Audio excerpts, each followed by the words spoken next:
Doctor, gracias por recibirme de nuevo. Sé que esto debe sonar repetitivo, pero la verdad es que no puedo sacármelo de la cabeza. Ha pasado ya un tiempo desde que regresé del Camino de Santiago, y pensé que la experiencia, el cansancio, la introspección, todo eso me ayudaría a dormir mejor, a encontrar una especie de paz. Pero ha sido todo lo contrario. Desde que volví a mi casa aquí, en Santiago de Compostela, las noches se han vuelto insoportables. No es solo el insomnio, es lo que ocurre cuando por fin logro conciliar el sueño. Usted debe entender que el camino es una experiencia agotadora. Meses de preparación, semanas de caminata, el cuerpo al límite, la mente divagando entre el dolor físico y la búsqueda de algo, no sé, quizás un sentido. Cuando llegué a la plaza del Obradoiro, sentí una mezcla de alivio, euforia y un vacío extraño. Era como si una parte de mí se hubiera quedado en la ruta, en los bosques, en los pequeños pueblos. Mi casa, mi apartamento en la zona vieja, me pareció un refugio, un lugar seguro para descansar y procesar todo. Los primeros días fueron de un sueño profundo, casi comatoso, recuperando horas y energía. Pero luego, la tranquilidad se desvaneció. Fue hace unas semanas. La noche era particularmente húmeda y fría, incluso para ser septiembre en Galicia. Había llovido intermitentemente durante todo el día, y el aire olía a tierra mojada y a piedra antigua. Las campanas de la catedral habían tocado las 12 hacía un rato, y el silencio que siguió era denso, solo roto por el goteo constante de la lluvia en el patio interior y el murmullo lejano de algún coche pasando por la Rúa do Vilar. Me había acostado temprano, exhausto, con los músculos todavía resentidos de la caminata. La cama, mi propia cama, se sentía extraña, demasiado blanda después de semanas durmiendo en albergues y colchones finos. Me costó adaptarme de nuevo a la quietud, a la ausencia de los ronquidos de otros peregrinos, al silencio absoluto de mi propio espacio. Estaba tumbado boca arriba, mirando el techo oscuro, intentando relajarme. La luz de la luna apenas se filtraba por la ventana, creando sombras alargadas de los muebles. Mi dormitorio es pequeño, acogedor, con una puerta de madera maciza que da al pasillo.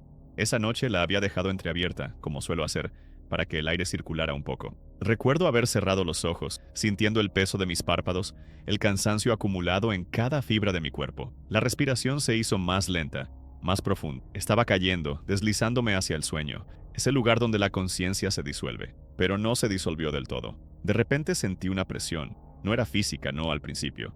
Era como si el aire alrededor de mí se hubiera vuelto denso, pesado, casi tangible. Mis ojos seguían cerrados, pero una sensación de alerta, de peligro inminente me invadió. Intenté abrir los ojos, pero no pude.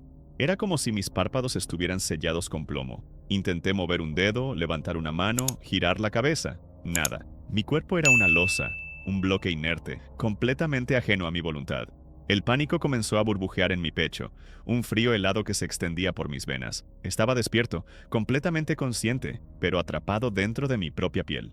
La respiración se volvió superficial, rápida, a pesar de que sentía el peso de algo oprimiendo mi pecho. Quise gritar, pedir ayuda, pero mi garganta estaba sellada. Solo un gemido ahogado, un susurro inaudible, escapó de mis labios. El terror era puro, visceral.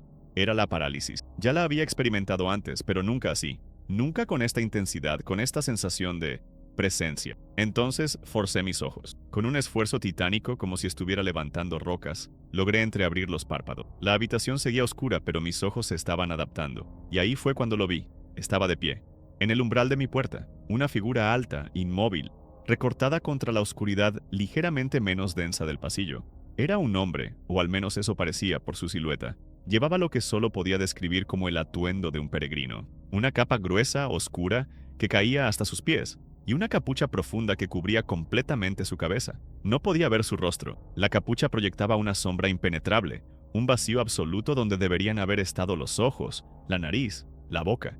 Era solo oscuridad, una ausencia de facciones. Mi corazón se desbocó, golpeando contra mis costillas como un tambor frenético. Intenté moverme de nuevo con todas mis fuerzas, pero era inútil. Mis músculos no respondían. Estaba clavado a la cama, un espectador impotente en mi propia pesadilla. La figura no se movía. Permanecía allí, en el umbral, perfectamente quieta. Pero la sentía. Sentía su mirada, una presión invisible y gélida que me taladraba desde esa oscuridad bajo la capucha. No era una mirada de curiosidad, ni de amenaza explícita. Era algo mucho peor. Era una mirada de observación, de una paciencia infinita, de una espera que no entendía. Y me estuviera estudiando, analizando cada detalle de mi inmovilidad, de mi terror.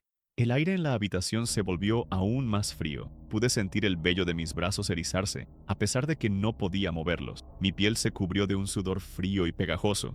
El silencio se hizo ensordecedor, roto solo por el latido frenético de mi propio corazón en mis oídos. La lluvia en el exterior parecía haberse detenido, o quizás mi mente, en su estado de pánico, había bloqueado todos los sonidos externos. Solo existía yo, la cama, la oscuridad y esa figura en el umbral.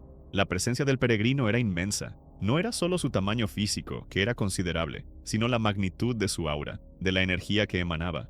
Era una sensación de antigüedad, de haber estado allí mucho antes de mí, de ser parte de algo que escapaba a mi comprensión. No había hostilidad agresiva, pero sí una quietud perturbadora, una indiferencia que era más aterradora que cualquier amenaza directa. Era como si yo fuera un insecto bajo un microscopio, y él el observador desapasionado. Mis ojos, a pesar de la dificultad, estaban fijos en él.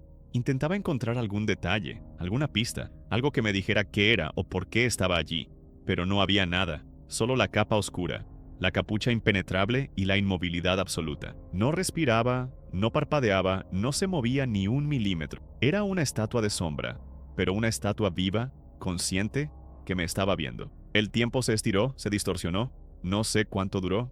Podrían haber sido segundos, podrían haber sido horas. Cada instante era una eternidad de terror. Mi mente gritaba, suplicaba, luchaba por liberarse, por romper las cadenas invisibles que me ataban.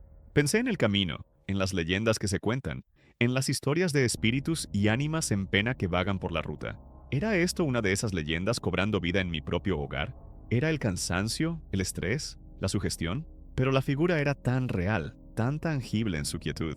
En un momento creí ver un cambio, una sutil inclinación de la cabeza bajo la capucha, como si estuviera examinándome con mayor atención. O quizás fue solo mi imaginación, mi mente desesperada por encontrar algún movimiento, alguna señal de vida. Pero esa pequeña percepción, real o no, intensificó mi miedo. Sentí que se acercaba no físicamente, sino en mi percepción.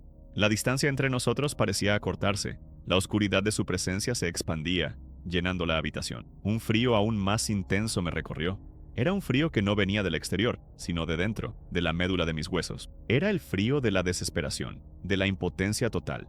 Quería cerrar los ojos, quería desaparecer, pero no podía. Estaba condenado a observar, a ser observado. Entonces, tan abruptamente como había comenzado, la parálisis se dio. Fue como si un interruptor se hubiera activado, o como si una cuerda tensa se hubiera roto de repente. Un espasmo recorrió mi cuerpo. Pude mover un dedo, luego una mano. Mi respiración se volvió un jadeo desesperado. Mis ojos se abrieron de golpe, completamente. La figura ya no estaba. El umbral de la puerta estaba vacío, solo la oscuridad normal del pasillo. La habitación seguía igual, con las sombras alargadas de los muebles, la ventana apenas permitiendo la entrada de luz. La lluvia seguía goteando en el patio. Me incorporé de golpe sentándome en la cama, el corazón martillando tan fuerte que sentía que se me iba a salir del pecho. Mis músculos estaban tensos, doloridos, como si hubiera corrido un maratón. Estaba empapado en sudor frío, tiritando incontrolablemente. Miré la puerta, el pasillo, la habitación. No había nadie, no había nada. Me levanté tembloroso, encendí la luz de la mesita de noche. La luz amarilla inundó el pequeño dormitorio, ahuyentando las sombras. Fui a la puerta, la abrí del todo. Miré al pasillo, a la sala, a la cocina. Todo estaba en su lugar, las chaquetas colgadas en el perchero, los zapatos junto a la entrada. No había señales de intrusión, de que alguien hubiera estado allí, pero yo lo había visto, lo había sentido. La presencia inmensa, la mirada invisible, la quietud aterradora. Pasé el resto de la noche despierto, sentado en el sofá de la sala, con todas las luces encendidas. No podía volver a mi cama, no podía cerrar los ojos. Cada sombra me parecía el contorno de una figura. Cada crujido de la casa me hacía saltar. Desde entonces, doctor, la sensación no me ha abandonado. Cada vez que me acuesto, cada vez que la oscuridad envuelve mi habitación, siento un escalofrío. La puerta de mi dormitorio, que antes dejaba entreabierta, ahora la cierro con llave, a pesar de que sé que eso no detendría a algo así. No sé qué fue, si fue una alucinación, un producto de mi mente agotada por el camino y el estrés, pero se sintió tan real, tan vívido. La imagen de ese peregrino encapuchado, inmóvil en el umbral, observándome desde la oscuridad, se ha grabado a fuego en mi memoria. Y lo peor de todo, doctor, es que a veces, cuando estoy a punto de quedarme dormido, oigo un leve crujido en el pasillo, un sonido que no debería estar ahí, y me pregunto si no se habrá ido del todo, si no estará esperando en algún lugar de mi casa, o quizás más allá del umbral, para volver a aparecer, para seguir observando.